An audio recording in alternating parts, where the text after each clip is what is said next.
What's going on, guys? So it is a beautiful evening out here at the cabin. Everything is winding down. It's actually pretty nice outside tonight. Very mild climate. And I'm home from the hospital, so that's always good news. Trying to pace myself, definitely not trying to overexert myself. Had a pretty crazy last several days. You spend some time in the hospital with a heart issue, you have to get a stent put in, you find out you have some blocked arteries, and then you find out, that your body actually made new artery paths to go around the blocked artery. So what was really interesting was before I checked out of the hospital, I was delivered some really good news by the cardiologist. Doesn't mean that, everything's 100% the way it should be, but it's definitely something that I'm excited about. Hang tight, I'll be right back.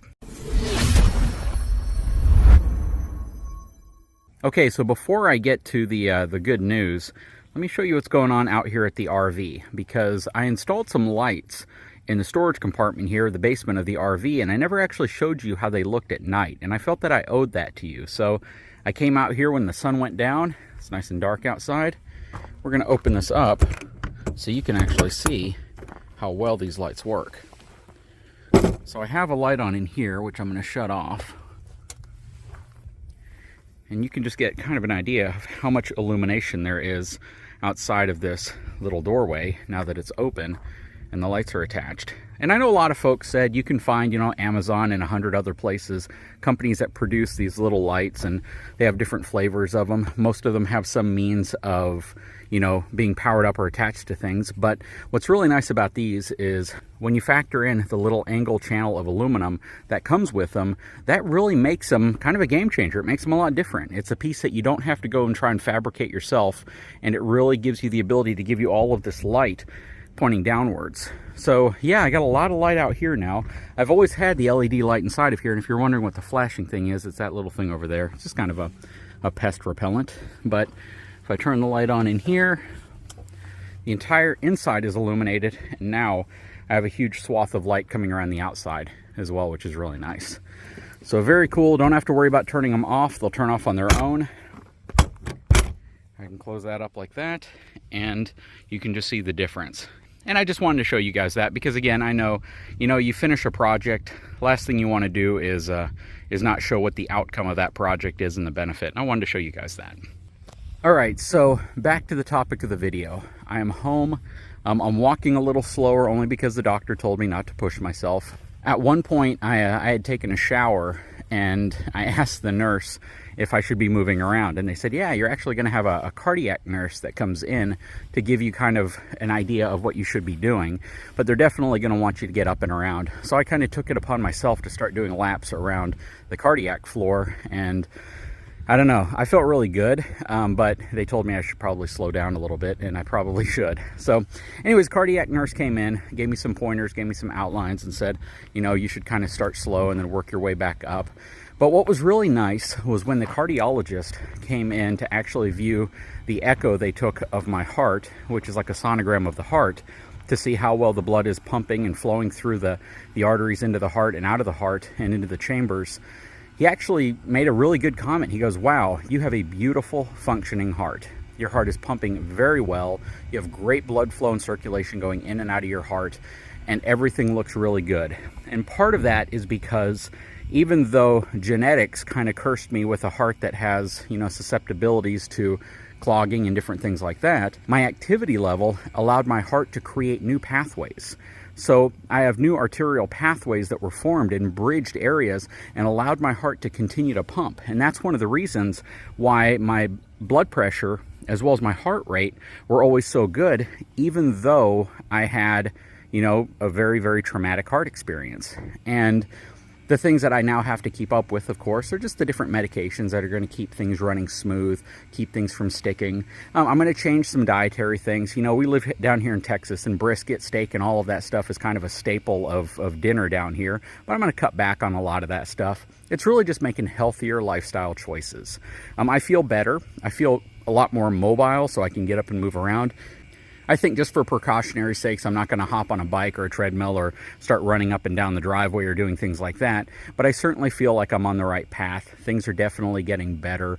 I do need to pace myself. I'm going to give myself, a solid week to really just kind of recuperate and get my body back in order and start feeling things out. But I think the goal at the end of the day is to come away with this understanding a little bit more about myself, understanding a little bit more about what I can do and what I can't do and what I should do.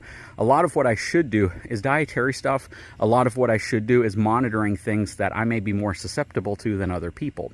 But what's really nice at the end of the day, even though I had this extremely traumatic experience, that I'm able to still be with my family, I'm able to still be active, I'm able to still do the things that I want to do, and really live a healthier lifestyle. Live a lifestyle that prolongs my life to the fullest extent. And I think that's really the key.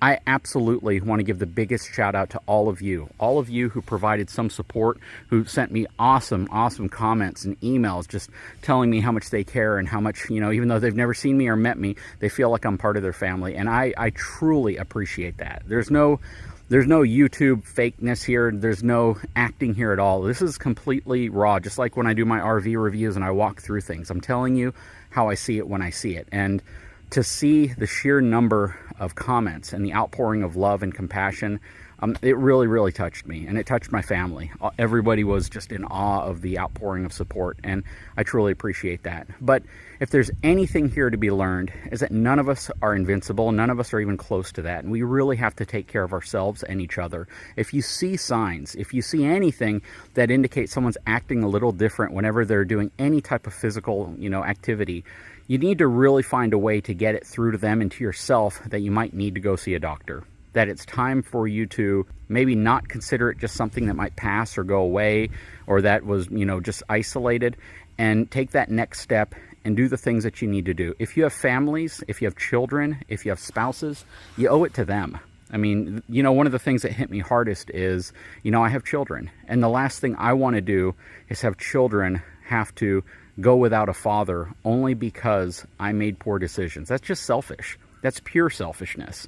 We all do selfish things in our lives. We really do. We all focus on ourselves probably a lot more than we should. But the reality here is when you have a family, especially if you are taking care of your family, if you are someone who your family relies on and loves and cares for, then you owe it to them to take care of yourself and not just let the symptoms and the signs pass by.